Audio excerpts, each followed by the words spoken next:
एक कहानी सुनाता हूं तुम्हें, तुमने कहानी सुनी है पहले भी, लेकिन आज इसे नए तरीके से सुनो।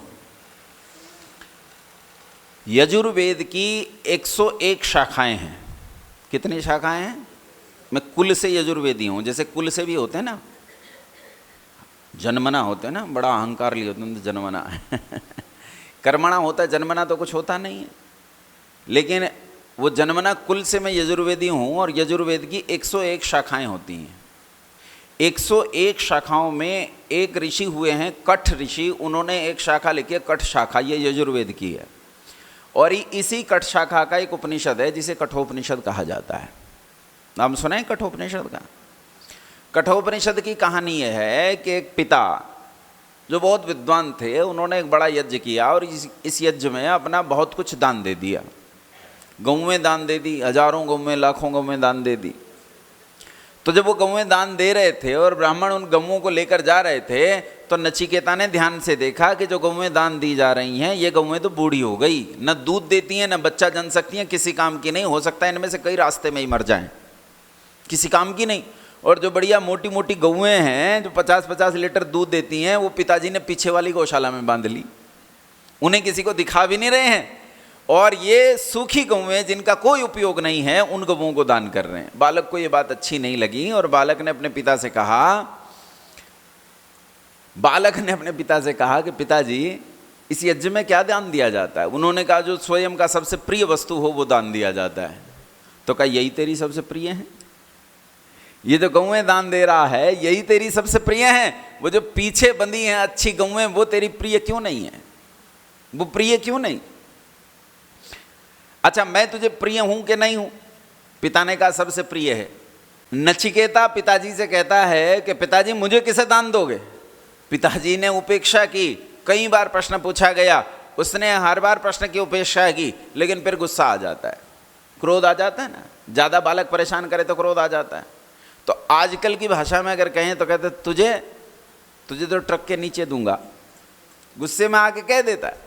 तो पिता ने बालक से कह दिया, अच्छा ये समझ लेना, ये केवल आख्यायिका है, एक काल्पनिक कहानी है, ऐसा सच में नहीं घटा है, तुम्हें समझाने के लिए, सिद्धांत समझाने के लिए कहानी है। बालक ने पिता से कहा तुझे मृत्यु को दान दूंगा।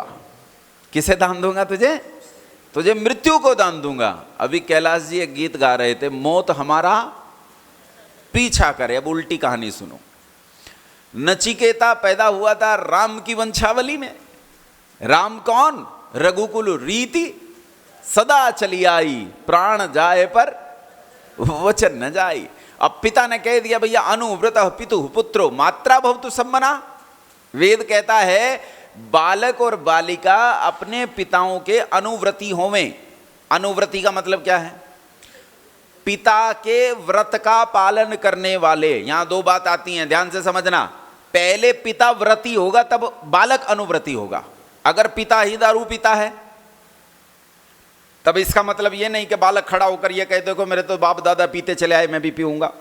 यह व्रत नहीं है। व्रत कहते हैं अच्छे संकल्प को। तो अगर पिता अच्छे संकल्प वाला है तो पुत्र उसके व्रत का अनुव्रती होवे। ये राम जी ने अपने जीवन में सिद्ध करके दिखाया कि देखो अनुव्रती हूं। वर किसने मांगा था? मां कैकेयी ने। और किससे मांगा था? बोलो, दशरथ जी से मांगा था। क्या वर था? बोलो क्या वर था? 14 साल के लिए वनवास। किसे? राम जी को। और 14 साल के लिए राजगद्दी किसे? भरत जी को। अच्छा, यहां एक संदेह पैदा करता हूं, तुम्हारे दिमाग में सोच लेना। कैकेयी ने ये वर क्यों नहीं मांगा कि राम के लिए आजीवन वनवास और भरत के लिए आजीवन गद्दी? अगर वो अपने पुत्र का सुख चाहती थी तो वो ये भी तो मांग सकती थी, और ये मांग लेती, झगड़ा ही ना रहता, काम ही खत्म था। राम मरे चाहे जिए, काम खत्म। मेरे पुत्र को जीवन भर के लिए क्या मिल गई? राजगद्दी। लेकिन कितने दिन का मांगा? वो निश्चित है 14 वर्ष। न 13 मांगे, न 15 मांगे, न 11 मांगे, न 5 मांगे, न 20 मांगे। 14 वर्ष एक निश्चित समय है। 14 वर्ष का वनवास मांगा। किससे मांगा? दशरथ से। दशरथ ने कहा क्या? दशरथ ने कहा क्या राम को कि जंगल चले जाओ? नहीं कहा। लेकिन वो अपने पिता के वचन के महत्व को समझता था कि मेरे पिता का वचन कितना मूल्यवान है, इसलिए राम जी जंगल चले गए। 14 साल जंगल में भटकते रहे, 14 साल तक। जानते हो, किसी बस्ती, किसी गांव, किसी कॉलोनी, किसी शहर में पांव नहीं रखा।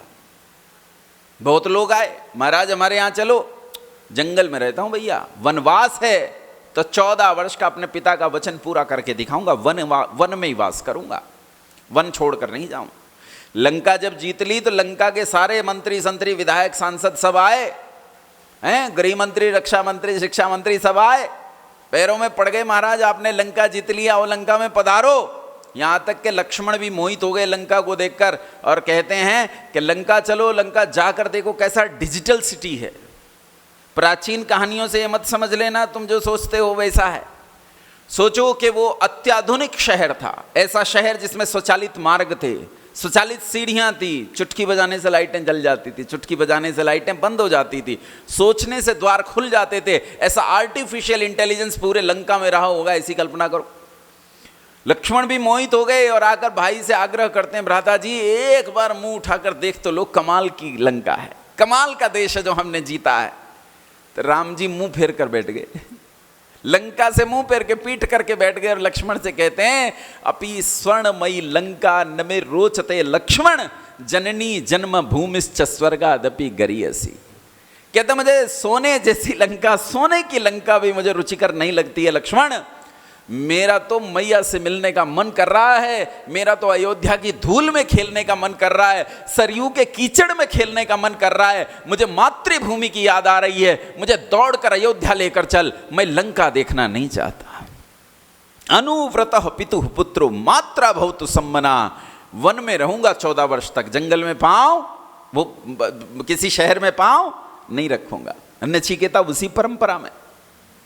पिता ने कहा तुझे मृत्यु को दान दूंगा, तो पिता घर से वो बालक घर से निकलकर चल पड़ा। किसे ढूंढ रहा है, किसे ढूंढ रहा? कैलाश जी गीत गा रहे थे, मौत हमारा पीछा करे, इस जन्म में भी मारेगी, पिछले जन्म में भी तुम्हें मारा था, उससे पिछले जन्म में भी तुम्हें मारा था, उससे पिछले जन्म में भी तुम्हें मारा था, अगले में भी मारेगी, उससे अगले में भी मारेगी, मौत तुम्हारा पीछा करे। उल्टा हो गया काम, नचिकेता मौत का पीछा करे। नचिकेता चल पड़ा मृत्यु को ढूंढने। मृत्यु कहां है? पिता ने दान दे दिया मृत्यु को, मृत्यु के पास जाऊंगा। मृत्यु के द्वार पर जाकर बैठ गया। मृत्यु की पत्नी जो आचार्य थे, मृत्यु बहुत कठोर अनुशासित आचार्य थे, उनकी पत्नी बाहर आई, गुरु माता बाहर आई। उन्होंने कहा बटुक, गुरुकुल के ब्रह्मचारी को बटुक कहते हैं। देख लिया लंगोट में लकड़ी लिए एक ब्रह्मचारी बैठा है, तो कहा बटुक ब्रह्मचारी भीतर आ बेटा, भोजन कर ले, तेरे आचार्य आज यहाँ नहीं हैं, वो बाहर गए हैं, उन्हें कुछ समय लग सकता है, तो भीतर आ, भोजन कर, विश्राम कर ले। नचिकेता बोला ना। किसे दान दिया पिता ने? मृत्यु को दान दिया है। राम को लोगों ने लाख कहा कि तू बस्ती में पांव धर देना, जंगल में रहूंगा, जंगल में, पिता का वचन है।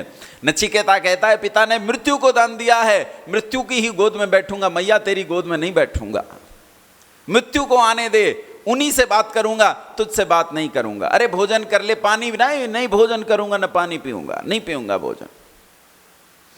बिना भोजन किए पानी पिए 3 दिवस तक भूखा प्यासा मृत्यु के द्वार पर बैठा रहा। 3 दिवस बाद मृत्यु लौटे। उन्हें पत्नी ने बताया कि एक ब्रह्मचारी बड़ा दृढ़ संकल्पी है, द्वार पर बैठा है, मान ही नहीं रहा है। मृत्यु दौड़ कर आए, बोले रे ब्रह्मचारी मुझे क्यों पाप में दबा रहा है, मुझे क्यों फंसा रहा है, मुझे क्षमा कर दे ब्रह्मचारी, तू भोजन कर ले, भोजन कर ले बेटा, फिर बात करते हैं। मृत्यु आ गए, उनके कहने पर पानी भी पिया, भोजन भी खाया। उन्होंने कहा तू क्या चाहता है, लेकिन तू जो चाहता है वो बाद में दूंगा, तूने इतनी तपस्या की, मेरी इतनी प्रतीक्षा करी, 3 दिन भूखा रहा। कितने दिन? 3 दिन भूखा रहा या नहीं रहा? या नहीं रहा? कहा पहले दिन तूने क्या खाया ब्रह्मचारी, पहले दिन तूने क्या खाया? उसने कहा पहले दिन में तेरे पशु खा गया, पहले दिन में तेरे पशु खा गया। बोला दूसरे दिन तूने क्या खाया? कहा दूसरे दिन में तेरी प्रजा खा गया। तीसरे दिन तूने क्या खाया? तो कहता है तीसरे दिन मैं तेरे जीवन का अर्थ खा गया। यहां एक बात समझ लेना, अतिथि अगर तुम्हारे द्वार पर भूखा बैठा हो तो क्या क्या खा जाएगा? सब कुछ खा जाएगा। अगर भूखा है, तुम सोचते हो इसने कुछ नहीं खाया, तो वो सब कुछ खा जाएगा, बशर्ते वो अतिथि हो। अतिथि किसे कहते हैं? विद्वान को। किसे कहते हैं अतिथि? डाकू को नहीं कहते, चोर को नहीं कहते, वो भूखा बैठा रहे, कोई फर्क नहीं पड़ता। लेकिन यदि अतिथि आपके द्वार पर आकर भूखा बैठा रहे तो समझो तुम्हें खा जाएगा। तो मृत्यु कहता है मेरे बाप मुझे माफ कर, मुझे माफ कर, तू मुझसे 3 वर मांग ले ताकि ये दोष मेरे सिर से उतर जाए। पहले दूसरे वर की बात नहीं करता हूं, फिर कभी करूंगा। आज तीसरे वर की बात करूंगा, क्योंकि कैलाश जी ने जो गीत गाया वो तीसरे वर का है। बालक ने कहा मैं मृत्यु का रहस्य जानना चाहता हूं। क्या चाहता हूं मैं? मृत्यु का रहस्य जानना चाहता हूं। मैं आत्मा क्या है इसे जानना चाहता हूं, ये पूछना चाहता हूं। मरने के बाद आत्मा रहता है या नहीं रहता? मरने के बाद कुछ बचता है या नहीं बचता? मृत्यु पर ही सब कुछ खत्म हो जाता है या मृत्यु के बाद भी कुछ चलता रहता है? मैं ये जानना चाहता हूं, मुझे जनाओ। मृत्यु को उम्मीद नहीं थी।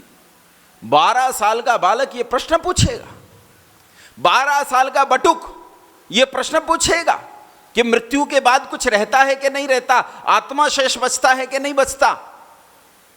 तो मृत्यु ने उसे समझाया, छोटा बच्चा था, कहा बेटा तूने जो प्रश्न पूछा है इस प्रश्न में एक बार देवताओं को भी संदेह हुआ था। देवता किसे कहते हैं? तो ब्राह्मण ग्रंथ कहते हैं विद्वांसो ही देवा। विद्वान ही क्या कहलाते हैं? देवता कहलाते हैं। तो कहते हैं इस दुनिया के, इस मृत्य लोक के जो विलक्षण देवता थे, जो विलक्षण बुद्धिमान थे, उन्हें भी संदेह हुआ था इस प्रश्न में, और वो भी इस प्रश्न को समझ नहीं पाए। ये बहुत मुश्किल और जटिल प्रश्न है, तो इस प्रश्न को मत पूछ। ये प्रश्न तेरे पूछने का नहीं है, तुझे जो चाहिए वो मांग ले, मैं तुझे वो देने को तैयार हूं, लेकिन ये प्रश्न मुझसे मत पूछ। अब सोचो, 12 साल का बच्चा दुनिया का सबसे गूढ़ प्रश्न पूछ रहा है, क्योंकि स्वयं मृत्यु कह रहे हैं कि इस प्रश्न को तो देवता भी समझ नहीं पाए, तू क्या समझेगा? 12 साल का यह बच्चा प्रश्न पूछ रहा है। अब सोचो, क्या इसकी आयु बस 12 साल है? क्या इस बच्चे की आयु केवल 12 साल है या इससे ज्यादा है? या इससे ज्यादा है? क्या हम शारीरिक आयु से व्यक्ति की आयु का अनुमान कर सकते हैं? यूरोप में एक बहुत बड़ा संगीतकार पैदा हुआ जिसका नाम था मोजर्ट। नाम सुना है आपने? कुछ ने पढ़ा होगा। मोजर्ट नाम का एक संगीतकार हुआ। 3 साल की उम्र में इस संगीतकार ने दुनिया के सारे संगीत को सीखने की विलक्षण प्रतिभा प्रस्तुत कर दी। 7 साल की आयु में यह दुनिया का सबसे बड़ा संगीतकार बन गया। दुनिया के जितनी संगीत की विधाएं थी उन सारी संगीत की विधाओं में मोजर्ट पारंगत हो गया केवल 7 वर्ष की आयु में। विद्वानों का मत है उतना संगीत सीखने के लिए एक विलक्षण बुद्धि व्यक्ति को कम से कम 70 साल लगेंगे। कितने साल लगेंगे?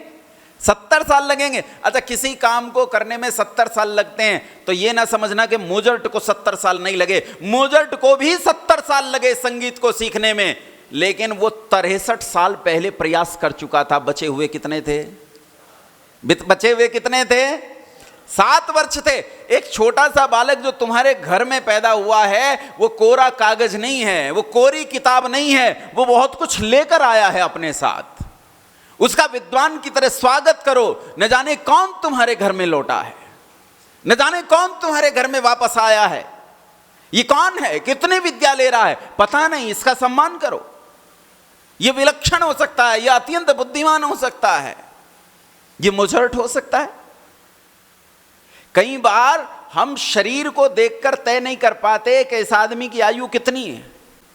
छोटे बच्चे गुड्डे गुड़ियां खेलते हैं, खेला, या महिलाएं बैठी हैं इतनी, पहले तो बहुत खेलते थे, आजकल तो वीडियो गेम खेलते हैं। पहले तो लड़कियां तो बहुत गुड्डे गुड़िया खेलती थी। अच्छा ये बताओ, गुड्डे गुड़िया का ब्याह भी करते थे? करते हैं कि नहीं करते? आज भी कर लेते हैं कुछ लोग, गुड्डे गुड़िया का ब्याह करते हैं। मेरी बहन ने भी किया था और अच्छी खासी दावत हुई थी, सारे मेहमान रिश्तेदार आए थे, सच में दावत हुई थी। गुड्डे गुड़िया का ब्याह, मैं तो हंस रहा था, मैं पूछ रहा था ये गुड़िया विदा होकर जाएगी कहाँ, रहेगी तो यही, ये तेरी गुड़िया ब्याह होकर कहां जाएगी? तो कहता ना, मेरी सहेली के गुड्डे से इसका ब्याह हुआ है, तो विदा होकर कहां जाएगी? मेरी सहेली के घर जाएगी, ये वहां चली जाएगी। छोटे बच्चे गुड्डे गुड़ियों से खेलते हैं, हम बड़े हो जाते हैं, क्या हम सच में बड़े हो जाते हैं? कई बार तो नहीं होते। कई बार तो बड़े होकर हम रामलीला खेलने लगते हैं। हमारे गुड्डे गुड़िया बन गए, बड़े हो गए, हम उन्हें राम और सीता कहकर पुकारने लगे और फिर राम और सीता का ब्याह करते हैं रामलीला में। नहीं करते क्या? नहीं करते क्या? हम अभी भी बच्चे ही हैं। बस जो हमने गुड्डे गुड़िया बनाए हैं उन्हें जस्टिफाई करना शुरू कर दिया हमने, उन्हें न्यायोचित ठहराना शुरू कर दिया, उन्हें रेशनलाइज करना शुरू कर दिया हमने। राम और सीता हैं तो ये वही गुड्डे गुड़िया। बड़े हो गए लेकिन बड़े कहां हुए? बच्चे ही हैं, बालक ही हैं। आज भी छोटी सी बात पे लड़ पड़ते हैं। छोटे थे तो पेंसिल के ऊपर लड़ पड़ते थे, बड़े हुए तो कूड़े के ऊपर लड़ पड़े, तूने मेरे घर के बाहर क्यों फेंक दिया। छोटे थे तो इसलिए लड़ पड़े कि तूने मेरा पेन क्यों ले लिया, और बड़े हुए तो इस बात पर लड़ पड़े कि तूने, तेरा कपड़ा उड़कर मेरे घर में क्यों आ गया। मारपीट हो रही है। क्या हम बड़े हो गए? क्या हमारी आयु सच में 70 साल है? क्या हम 50 साल के हैं? यह विचार करने की बात है। लेकिन एक 14 साल का बालक अपने पिता के साथ मंदिर में गया। पिता ने कहा आज शिवरात्रि, आज शिव जी प्रकट होंगे, दर्शन देंगे, वो प्रकट हो जाएंगे। बालक ने कहा तब तो मैं शिव जी के दर्शन करूंगा। घंटे घड़ियाल झांझ मजीरे बजते रहे, दावतें उड़ती रही, लोग थकते गए और उन्हें नींद आने लगी। कुछ लोग सो ही गए, अधिकांश लोग सो गए। बालक जगा था, उसकी आंख में नींद का नाम निशान नहीं। आज शिव जी से मिलूंगा, बात करूंगा, सवाल पूछूंगा। 12 बज गए, 12:30 बज गए, 1 बज गया, शिव जी नहीं आए। समय बीत गया। चूहे आए, चूहे आए और शिव जी के ऊपर चढ़ गए। शिव जी का मिष्ठान और दूसरी चीजें खा ली, कुछ गंदा भी कर दिया। बालक खड़ा हो गया, कहा यह शिव नहीं है, यह शिव नहीं हो सकता, यह सर्वशक्तिमान सर्वनियंता नहीं हो सकता। सारे ब्रह्मांड को अपनी धुरी पर घुमाने वाला, सारे ब्रह्मांड को अपनी उंगलियों पर नचाने वाला यह शिव नहीं हो सकता जो चूहों से अपनी रक्षा। बालक की आयु कितनी है? क्या सच में 14 साल है? क्या सच में यह 14 साल का है? नहीं है, नहीं है ये 14 साल का। एक 90 साल का आदमी हाथ में तांबे का लोटा लिए जा रहा है। कहां जा रहे हो? शिव पर जल चढ़ाने जा रहा हूं। क्या करोगे? भगवान को नहलाऊंगा। भगवान को नहलाएगा। अखिल ब्रह्मांड में व्यापक, जिसकी सत्ता कण कण में फैल रही है, सारा ब्रह्मांड जिसमें छोटे से कण के समान है, उस भगवान को नहलाएगा। क्या ये 90 साल का है? क्या ये सच में 90 से पढ़ा लिखा है, MSc PhD किया है? क्या ये सच में 90 साल का है? 14 साल का बच्चा नकार दे ये भगवान नहीं है, ये भगवान नहीं, भगवान है पर ढूंढूंगा, ये भगवान नहीं है। ये हमें विचार करने की जरूरत है कि नचिकेता 12 साल का जब प्रश्न पूछ रहा है तो मृत्यु समझ गए, मृत्यु समझ गए कि मेरे द्वार पर दरवाजा खटखटाने वाला पहली बार किसी द्वार पर दरवाजा खटखटाने नहीं आया। इसने सैकड़ों हजारों जन्मों में न जाने कितने द्वार खटखटाए हैं, न जाने कितनी जगह ये गया है। इसके पास अनुभव का ढेर है। ये बहुत बड़ी आयु का है, छोटी आयु का नहीं। इसकी आयु बहुत ज्यादा है। लेकिन परीक्षा करते हैं, परीक्षा करके कहते हैं बेटा विद्वानों को भी संदेह हुआ था, ब्रह्मचारी ये छोड़ दे, कुछ और मांग ले, तू मेरे लिए ये वर मुझे लौटा दे, कुछ और मांग ले। बालक कहता ना ना ना ना, अगर विद्वानों को भी इस बात में संदेह हुआ था और मृत्यु ही अकेले इसका उपदेश करने वाले हैं, तब मैं ऐसे आचार्य को छोड़कर जाने वाला नहीं हूं और ऐसे वर को छोड़कर जाने वाला नहीं हूं। इसका मतलब दुनिया में इससे गूढ़ ज्ञान दूसरा कोई है ही नहीं। आचार्य दूसरा दांव चलते हैं, मृत्यु दूसरा दांव चलता है। कहता है घोड़े मांग ले, गौएं मांग ले, दुनिया की सबसे अच्छी गौएं, जितनी चाहे उतनी पृथ्वी मांग ले राज्य करने के लिए। सैकड़ों सैकड़ों साल की आयु तक जीने वाले पुत्र और पौत्र मांग ले, तू भी जब तक चाहे तब तक जीता रहे इतनी आयु मांग ले, इस प्रश्न को छोड़ दे। बालक कहता अच्छा, जिस वर के मूल्य में इतना सब कुछ तुम दे रहे हो, इसका मतलब वस्तु उससे ज्यादा मूल्यवान है। इतने मूल्यवान वस्तु को छोड़कर मैं ये 2 कौड़ी की चीजें मांगू?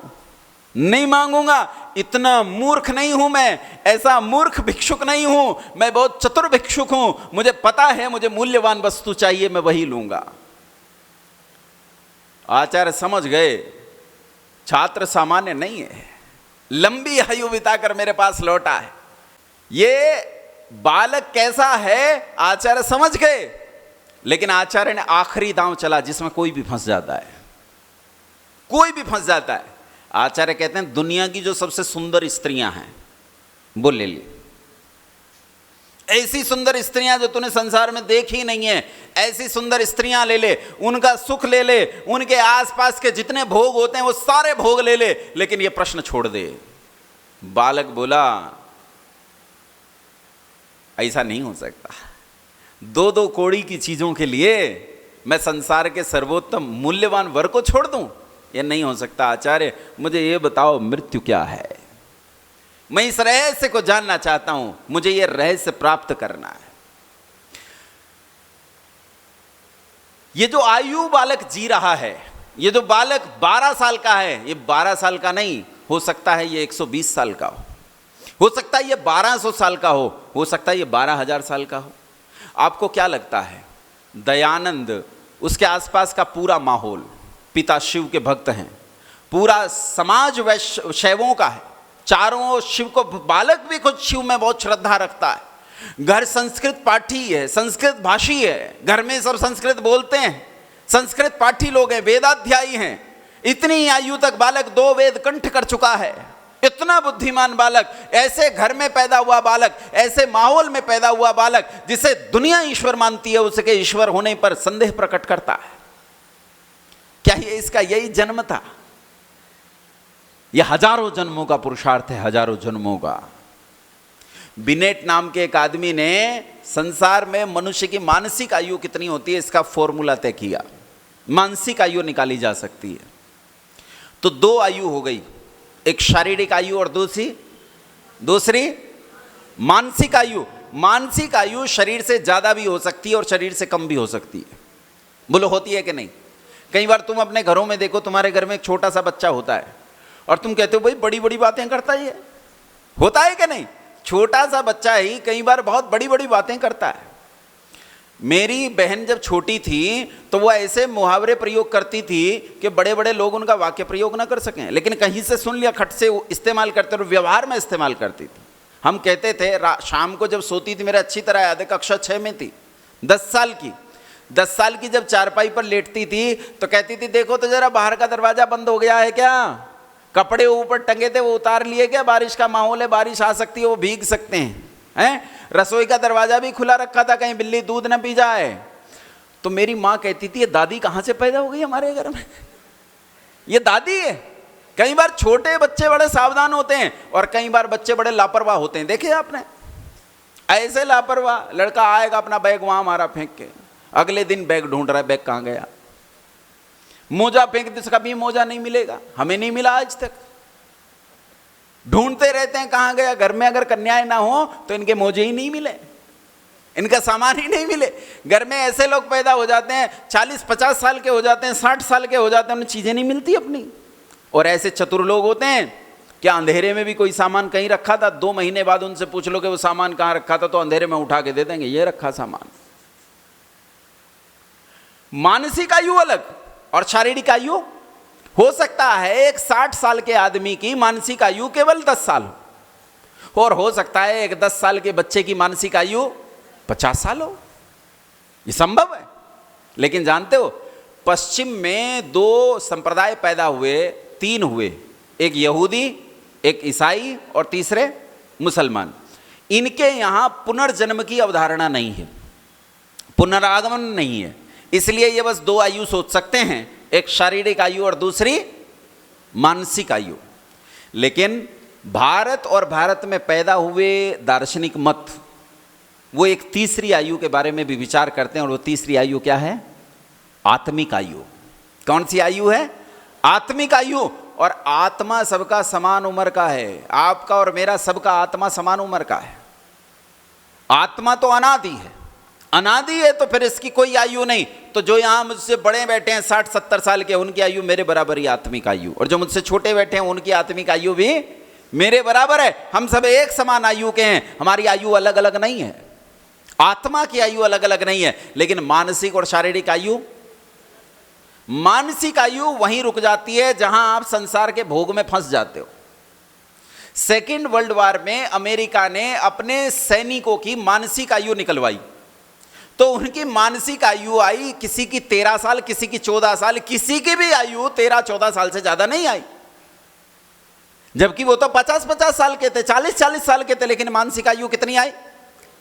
अधिकांश लोगों की मानसिक आयु वहां रुक जाती है जहां उनमें सेक्सुअली सेकेंडरी फंक्शंस जन्म लेना शुरू करते हैं। सेकेंडरी फंक्शंस मतलब जब एक बच्चा स्त्री और पुरुष बनने की तरफ बढ़ता है, जब बच्चा पैदा हो तो बच्चा ही होता है, लेकिन जब वो 11 साल का होता है, 10 साल का होता है, तो जो बच्ची होती है उसमें मेंसेस यानी मेंस्ट्रुअल साइकिल शुरू होते हैं, कंठ में आवाज पतली होने लगती है, त्वचा कोमल होने लगती है, उसमें स्त्री होने के लक्षण पैदा होने लगते हैं। ये 10-11 साल की उम्र में हो जाता है कन्या में, और लड़का थोड़ा लेट होता है, वो 2-3 साल लेट होता है। लड़का लगभग 13-14 साल की आयु में पुरुष होने की तरफ बढ़ता है, तब उसकी मूछें आना शुरू होती हैं, दाढ़ी आना शुरू होती है, आवाज़ थोड़ी होर्स हो जाती है, मोटी हो जाती है, त्वचा कठोर होने लगती है, उसमें पुरुष होने के लक्षण पैदा होने शुरू हो जाते हैं। अधिकांश लोगों की आयु, मानसिक आयु यहीं रुक जाती है।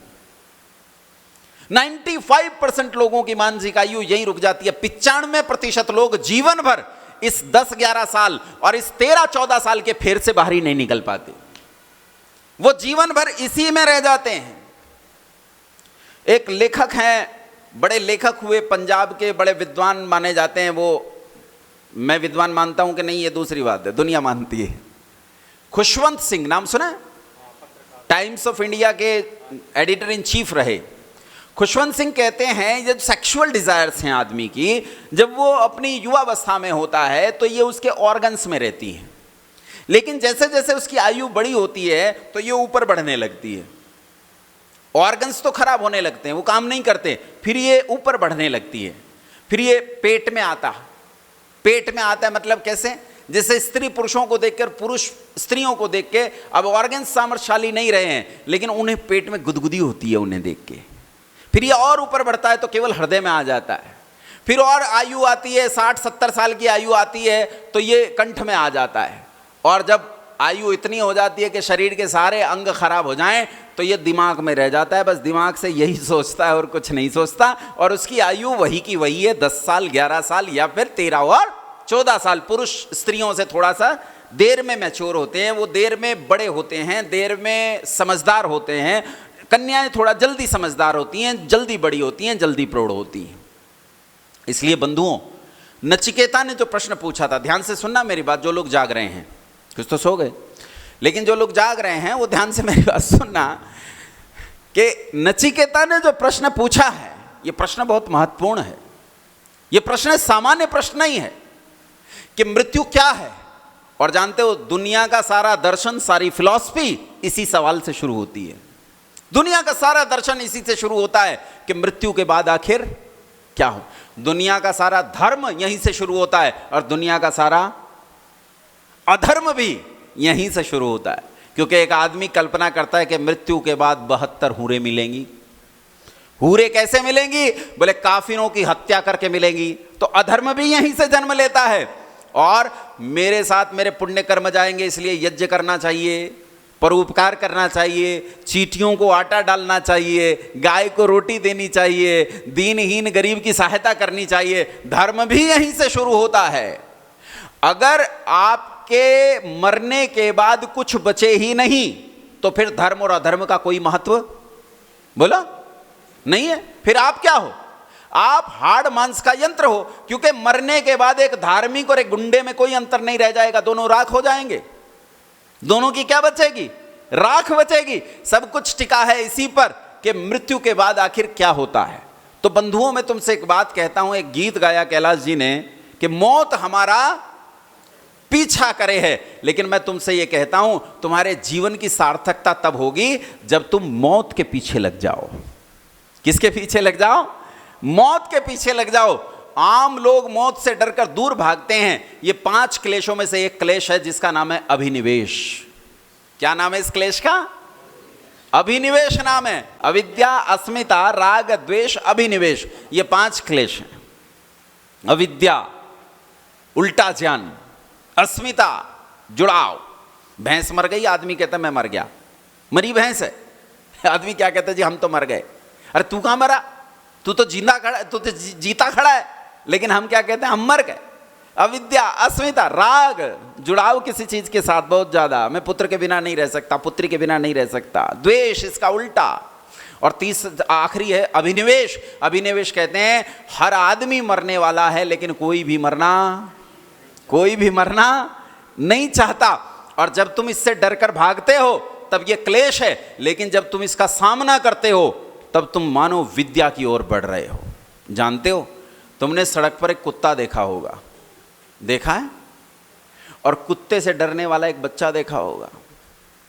जब वो कुत्ते से डरकर भागता है तो कुत्ता क्या करता है, इसके पीछे पीछे भागता है। ये जितनी तेज दौड़ता है, कुत्ता भी इसके पीछे जोर जोर से भौंकता है, इसके पीछे दौड़ता है, मानो इसे फाड़ डालेगा। लेकिन अचानक बच्चा ठिठक कर रुक जाए तो क्या होता है, कुत्ता रुक जाता है। वो वापस पलटता है तो कुत्ता काऊ काऊ करने लगता है भौंकने के बजाय। अगर वो पलटकर उस कुत्ते की ओर चल पड़े तो कुत्ता क्या करता है, पैर पीछे हटाता है। अगर ये उठाकर डंडा इसके पीछे भाग पड़े तो कुत्ता आगे आगे और बालक पीछे पीछे। बस मौत यही है, बस मौत यही है।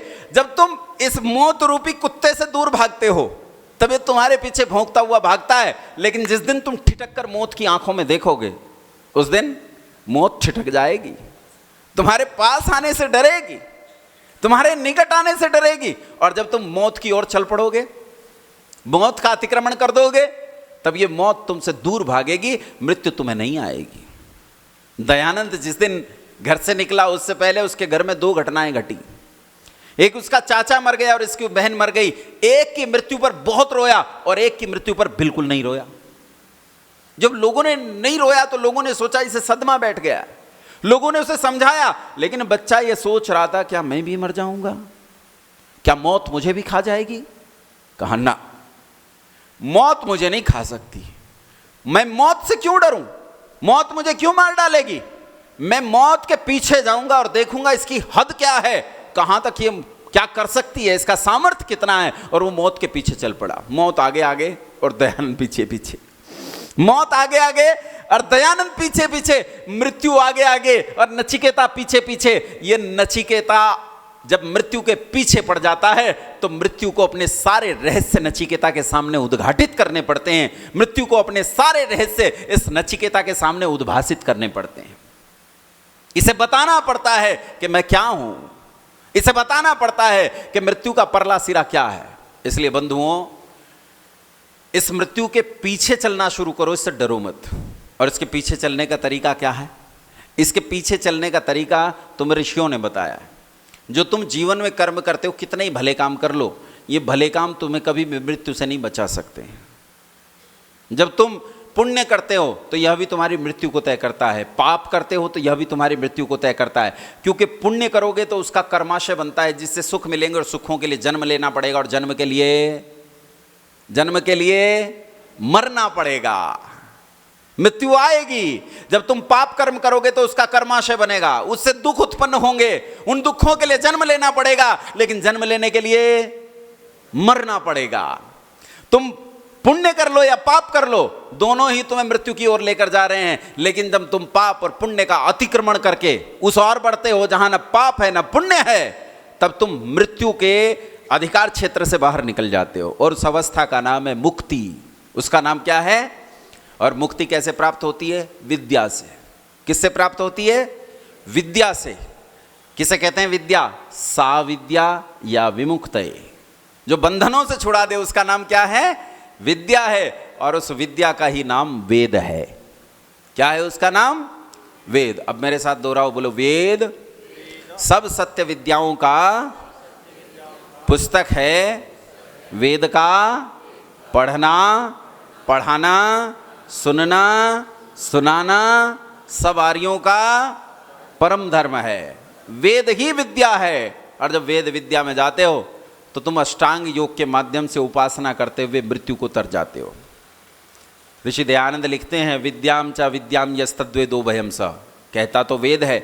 ऋषि दयानंद इसकी व्याख्या करते हुए कहते हैं कि ये जो अविद्या रूपी संसार है, इस अविद्या रूपी संसार को अच्छे से जानकर, जो इस अविद्या रूपी संसार से बढ़कर विद्या को प्राप्त करता है, दोनों चीज़ों को साथ साथ जानता है, वो मृत्यु को तर कर अमृतत्व को प्राप्त हो जाता है, मुक्ति को प्राप्त हो जाता है। 100 से अधिक देशों में देखा जाने वाला सर्वाधिक लोकप्रिय और सबसे अधिक फॉलोअर्स के साथ पूरी दुनिया में आर्य समाज के विचारों का प्रचार करने वाला एकमात्र चैनल वैदिक प्रचार।